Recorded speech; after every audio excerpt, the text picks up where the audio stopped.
devant la statue de Marie, il faisait des histoires et je me disais, mais la Bible dit, vous ne ferez pas des statues devant moi, vous n'aurez pas d'autres dieux devant ma face.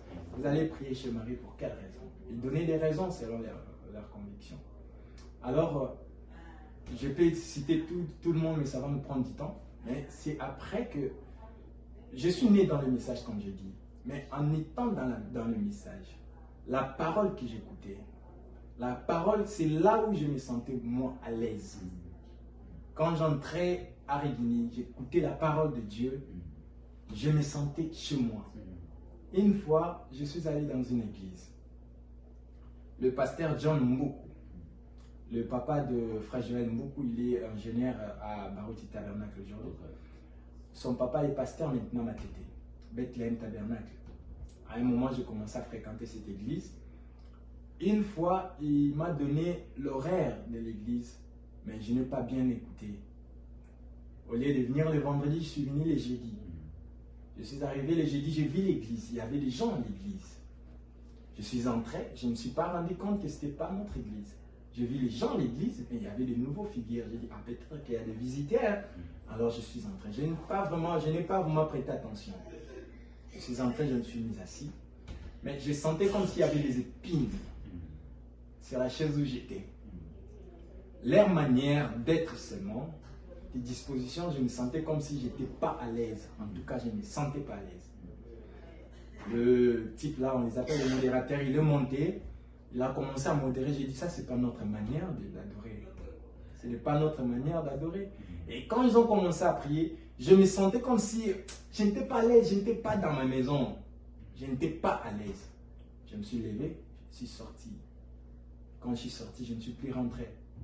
Et quand je suis sorti, je me suis senti à l'aise. Donc, ce qui veut dire que non, Dieu a déjà prédestiné ses enfants de lui.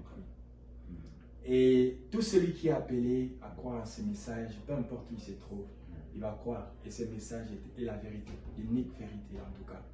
Ce n'est pas aujourd'hui que nous confirmons que c'est la vérité, c'est depuis lors que nous connaissons que c'est la vérité. Nous avons vu Dieu faire de grandes choses, de très grandes choses. Et Dieu parler, Dieu agir, Dieu convaincre que là où tu es, c'est vrai. Là où tu es, c'est la vérité. Reste là. C'est la prédestination, premièrement, pour moi. Dieu a prédestiné ses enfants. Et deuxièmement, c'est la conviction.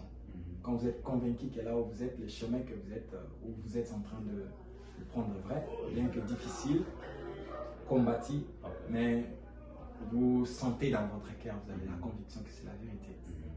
Donc, pour moi, je n'ai pas cherché, je ne sais pas moi quoi, Dieu m'a convaincu. Donc, je ne peux pas expliquer en long et en large comment j'ai senti cette conviction, mais Dieu m'a convaincu que c'est le message et la vérité. J'ai accepté le message et Dieu continue à travailler et à œuvrer et à me montrer que c'était la vérité. Le chemin que j'ai choisi est un chemin difficile, rocaillé, épiné, mais c'est ça la vérité. Le chemin que vous avez choisi est la vérité, c'est ça la vérité, vous avez été convaincu et je crois aussi à tous nos amis qui vont vous suivre seront satisfaits de cette réponse. Et maintenant, Frère Salem, nous vivons dans un monde aujourd'hui qui est un monde très compliqué, où on a constaté plus précisément en Afrique, il y a maintenant plus de jeunes que des vieux ou des vieilles personnes. Vous voyez, la population africaine est très jeune, elle est en train vraiment de prendre de l'ampleur. Et au milieu de cette population, beaucoup de gens aujourd'hui ne connaissent pas la voix de Dieu.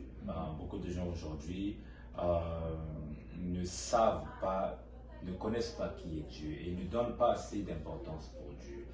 Quel conseil pensez-vous communiquer à tous ces jeunes africains, européens qui sont un peu partout dans le monde, mais qui ne prêtent pas attention excusez-moi, aux affaires de Dieu? Vous, en tant que jeune que vous êtes, en tant que chrétien qui avez reçu le Seigneur, qu'est-ce que vous puissiez dire à tous ces jeunes qui n'ont pas encore reçu le Seigneur dans leur vie, mais qui traînent encore dans des histoires un peu, si on peut parler des histoires éphémères dans le monde?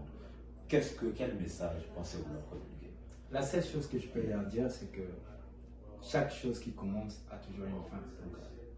Mais il y a une chose qui n'a pas de fin, c'est la vie éternelle. C'est la parole de Dieu. Parce que Dieu a dit que le ciel et la terre passeront, mais ma parole ne passera pas. La parole de Dieu ne passera jamais. Tout le plaisir de ce monde, tout ce que les jeunes sont en train de faire aujourd'hui, je suis aussi jeune, je pouvais aussi entrer dans l'ambiance et tout ça, faire ma vie et c'est tout. Mais j'ai trouvé qu'il n'y a pas d'importance dans ça. Il n'y a pas de vie dans ça. On est juste en train de perdre notre temps inutilement. Mon argent que je devais économiser, je le perdis inutilement. À la drogue, à la boisson et tout, et à la fin, je n'ai rien gagné. Donc, ce qui veut dire que le monde, si vous dites que Dieu n'existe pas, c'est que vous non plus, vous n'existez pas. Parce que vous êtes venu de quelque part.